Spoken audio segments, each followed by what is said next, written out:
Hi all. இப்போ நம்ம பாண்டிச்சேரியில் இருக்கிற பேரடைஸ் பீச்சை நோக்கி போயிட்டு இருக்கோம். ஃபஸ்ட் டைம் தான் நான் ஃபெரியில் பீச்சுக்கு போகிறது. அங்கே வந்து க்ரீனிஷாக ஒரு சின்னதாக தெரியுது பார்த்தீங்களா, அது ஒரு ஐலண்ட். அந்த ஐலண்டில் வந்து நம்மளை இவங்க ட்ராப் பண்ணிடுவாங்க. அங்கேருந்து வாக் பண்ணி போய் பீச்சை பார்த்து பீச்சில் என்ஜாய் பண்ணிவிட்டு நம்ம ரிட்டன் இந்த மாதிரி ஃபெரியிலே திருப்பி வந்துடலாம்.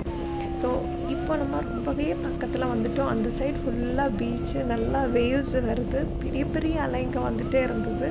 ரொம்பவே பியூட்டிஃபுல்லான ஒரு பிளேஸ். நாங்கள் வந்து ஒரு சண்டே 3:30 PM தான் போனோம். ஒரு 15-20 மினிட்ஸுக்குள்ளே நாங்கள் அங்கே ரீச் ஆகிட்டோம். அங்கே போயிட்டு நம்ம வந்து அழகாக சுற்றி பார்க்கலாம். சின்ன சின்ன ஹட்டெல்லாம் இருக்காங்க. நம்ம ரெஸ்ட் எடுத்து அங்கேயே நல்லா டைம் ஸ்பெண்ட் பண்ணிட்டு வரலாம். பெரிய பெரிய அலையெல்லாம் வந்துட்டு இருந்தது. இங்கேயும் வந்து தூரத்தில் ஒரு சின்ன போட்டிங் பார்த்தேன். அங்கேயும் ஸ்பீட் போட் எல்லாம் இருந்துச்சு. ஸோ நெக்ஸ்ட் வீடியோவில் பார்க்கலாம்.